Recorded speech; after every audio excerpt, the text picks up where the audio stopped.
আসসালামু আলাইকুম। আজকে একটু ভিন্নভাবে দেশি মুরগির মাংস রান্না করব। রান্না করাটা খুবই সহজ। একদম ঘরোয়া মসলা ব্যবহার করে রান্না করে দেখাবো। তবে এটা খেতে ভীষণ মজার হয়। যারা নতুন রাঁধুনি আছেন, আশা করছি তারাও একদম পারফেক্টভাবে রান্নাটা করতে পারবেন। ভিন্ন স্বাদের এই দেশি মুরগির মাংস রান্না করার জন্যে আমি এখানে একটা দেশি মুরগি নিয়েছি। গোলা, গিলা সবকিছু সহকারে রেগুলার কাট করে কেটে নিয়েছি। রান্না করার আগে ভালো করে ধুয়ে পরিষ্কার করে নিয়েছি। এখন মাংসের মধ্যে হাফ চামচ দিয়ে দিচ্ছি মরিচের গুঁড়া, হাফ চামচ দিয়ে দিচ্ছি লবণ, আর অল্প একটু দিয়ে দিচ্ছি টক দই। কেন জানি না আড়ংয়ের যে টক দইগুলো পাওয়া যায় এটা ডিপে রাখলে কেমন যেন পানি পানি হয়ে যায়। কারণটা যদি জানা থাকে অবশ্যই আপনারা কমেন্টস করে জানাতে পারেন।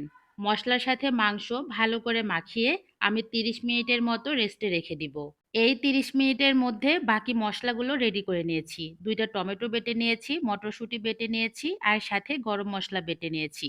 ৩০ মিনিট পর চলে আসছি রান্না করার জন্য। কড়াইয়ের মধ্যে ১ কাপ পরিমাণ দিয়ে দিচ্ছি সয়াবিন তেল। তেলের মধ্যে দিচ্ছি ৩টা বড় সাইজের পেঁয়াজ কুচি। পেঁয়াজটাকে এখন ভালো করে ভেজে নিতে হবে।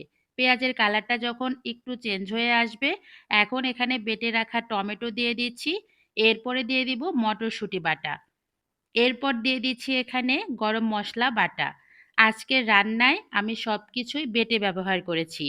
এখন এই উপকরণগুলো ভালো করে কষিয়ে নিতে হবে। এভাবে কষিয়ে নিলে মটরশুঁটি আর টমেটোর যে কাঁচা গন্ধটা থাকে এই গন্ধটা একদম চলে যাবে। ৩ থেকে ৪ মিনিটের মতো ভালো করে কষিয়ে নিয়েছি। যখন দেখব এরকম তেল ছাড়া ছাড়া হয়েছে, এখন দিয়ে দিচ্ছি মশলার পেস্ট।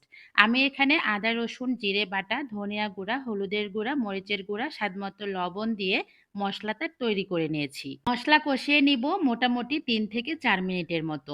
যখন দেখব মশলা খুব ভালো করে কষানো হয়ে গিয়েছে, এখন দিয়ে দিচ্ছি আগে থেকেই ম্যারিনেট করে রাখা দেশি মুরগির মাংস। তবে একটা কথা বলে রাখি, দেশি মুরগি ছাড়াও কিন্তু আপনারা ব্রয়লার মুরগি বা অন্য যেকোনো মুরগি দিয়ে একই প্রসেসে রান্নাটা করে নিতে পারবেন। মসলার সাথে মাংস ভালো করে নেড়ে চেড়ে মিশিয়ে নিয়েছি। এখন দিয়ে দিব এর মধ্যে কষানোর জন্য পানি। ১ কাপ পরিমাণ পানি ব্যবহার করব। পানি দিয়ে সবকিছু নেড়ে চেড়ে মিশিয়ে নিব। ঢাকনা দিয়ে ঢেকে মোটামুটি ১২ থেকে ১৫ মিনিটের মতো কষিয়ে নিব। আর এর মাঝেও কিন্তু আমি মাঝে মাঝে নেড়ে দিয়েছি যাতে করে নিচের দিকে লেগে না যায়। কয়েকটা আস্ত কাঁচামরিচ দিয়ে আরও কিছুক্ষণ কষিয়ে নিব, যতক্ষণ পর্যন্ত পানিটা না শুকিয়ে যায়। মাংস কষানো হয়ে গিয়েছে, এখন দিয়ে দিব ভরে ভরে ২ কাপ পরিমাণ পানি। পানি দিয়ে সবকিছু আবারও নেড়েচেড়ে মিশিয়ে ঢাকনা দিয়ে ঢেকে আরও ১২ থেকে ১৫ মিনিট মিডিয়াম হিটে রান্না করব। যে কোনো রান্না চেষ্টা করবেন একটু মিডিয়াম হিটে করার, তাহলে রান্নার স্বাদ ভালো আসে। রান্নাটা কিন্তু আমার হয়ে গিয়েছে। ঝোলটা একটু পাতলা অবস্থায় নামিয়েছি। এই তরকারির মেইন হচ্ছে ঝোল। এই ঝোলটা খেতে ভীষণ টেস্টি হয়। বাসায় একদিন অবশ্যই এভাবে ট্রাই করবেন। আমি একটু পরিবেশন করে দেখাচ্ছি এটা দেখতে কতটা লোভনীয় লাগছে। তো সবাই ভালো থাকবেন। আমার ভিডিওটি যদি ভালো লেগে থাকে অবশ্যই একটা কমেন্টস করে জানাতে ভুলবেন না। আল্লাহ হাফেজ। আসসালামু আলাইকুম।